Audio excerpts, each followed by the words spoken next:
Hello, this is Ben with Helping Services for Youth and Families, and today on our Get to Know Us series, we have Brittany, one of our advocates. Welcome, Brittany. Welcome. Thank you. Yes. Well, if we could just start out, if you'd be willing to introduce yourself. Yeah.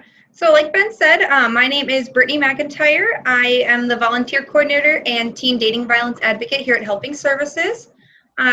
Was born in Austin, Minnesota, but I spent the majority of my childhood in Cresco.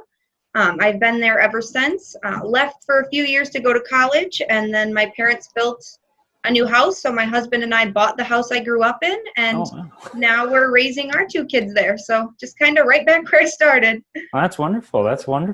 It's kind of a full circle then, and I guess it's good to have your parents not far away too then. Oh yeah, they're a half a mile away, so we're good. Good. Well, could you talk a little bit more about your role, being the volunteer coordinator and with the teen dating violence? Yeah, absolutely.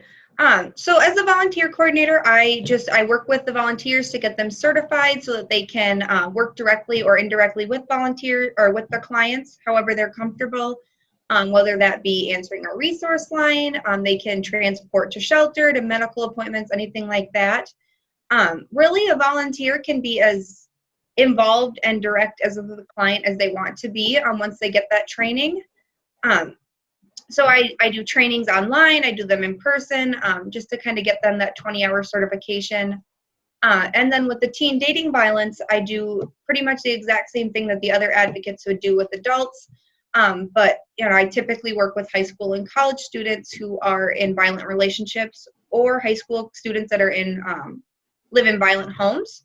And then I also go into the schools and do a lot of prevention presentations and trainings as well to try and get that information out there and how to kind of avoid entering into that cycle. So. Yeah, well, wonderful. I know it's always hard to keep track of you wherever you are, because you do serve all the counties then? Yes, I serve all 7 counties, so I'm little bit of everywhere. Yeah, I was about to say, when people see how many miles you drive, it's a lot of time, a lot of time in cars, but it's good. Well, and if someone was interested in volunteering, what's the first step that they'd take to get information? Yeah, so they can either go to our website. There's a volunteer link on the Resource Center's page of our website, and they can also call our resource line, and whoever has the line that day would get them connected with me as well. So Perfect. 800-383-2988.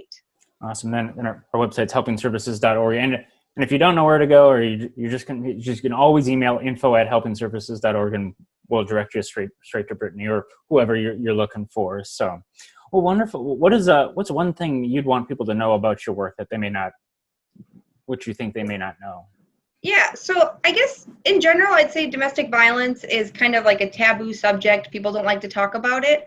And what I found is teen dating violence is even more so. People don't like to really acknowledge it or consider it like a significant issue. And it is. It's a problem, and getting in there early and working with these teens is going to hopefully help break that cycle long term. So just know that we're here, we're available for them. We have child advocates and teen advocates, so we can cover any age that you have or you need, and it's a difficult conversation to have, but that's what we're here for, and we're willing to have those conversations. So just know that we're here to support them. Wonderful. Well, good. Well, do you have a success story that kind of pops into mind, in the last 6 months or a year that you'd be willing to share a little bit about? Yeah. So like I said, a lot of what I do is trying to get into the schools and do those prevention trainings and stuff. And getting into the schools can be a little difficult with time restraints and things like that. So I partnered with Courtney Adams with Community Action. She goes into the schools and does like the teen pregnancy and STD prevention and things like that. So we went over content, and we found that we overlapped on a lot of content. So we've kind of joined forces and are like a 2-man team now going into the schools.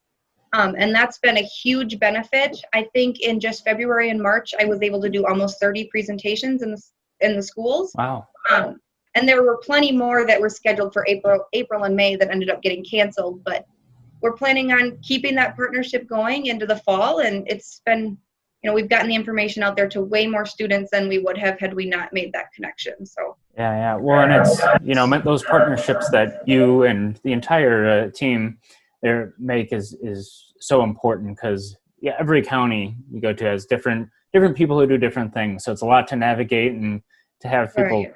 I guess, you navigate for your.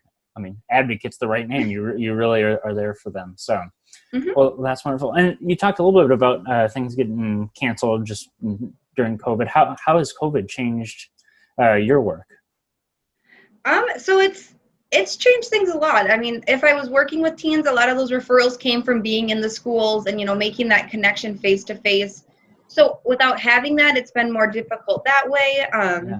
But we're doing the best we can with virtually trying to reach out to them that way. And I also am used to driving like 3 hours a day, and I don't have to do that No, anymore. So there you go. Save a little money that way. Yeah, but it's yeah, and I know the team has implemented a chat feature as part of the resource line. You can always call, but now there's right, this chat feature, which is really nice. And I know that the calls have gone down a little bit in COVID time, just because people are closer together.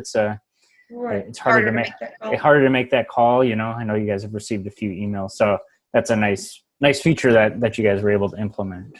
Yeah, it's something that we've been talking about for a long time, right along with the virtual support groups, was covering such a large area. So it was nice that this kind of gave us that push to finally get it done and do what we've been talking about. So Yeah, wonderful. Well, on a lighter note, a little bit more about you. Is there do you have a special skill or talent or interest that people may not know about you that you'd be willing to share? yeah, so I am a huge like old car nut. Okay. Like anything like 1970s Dodge, Plymouth, Chrysler, Mopar. I love going to car shows, things like that, talking cars with my dad and my husband. So a lot of people don't know that, but I'm a car nut. That's cool. So when I need an oil change, I'll bring it to you. Then it's Well, then I'll take you to my husband's shop, and oh, he'll okay, still change the oil. But okay. Well, very good. Well, that's cool. That's a good hobby to have. And it's I know there's a lot of especially as the weather's been getting warmer, you see a lot of those cars out as people are driving up. yes, we'd like to get them out when it's nice. So Yeah. Well, wonderful. Well, thanks so much for spending time with us, Brittany. As Brittany mentioned, you can visit our website at helpingservices.org and get all the information about our resource line, the chat, or any of the volunteer information that you need right on there. So thanks so much for your time, Brittany. thank you. All Talk right, to you take care. later.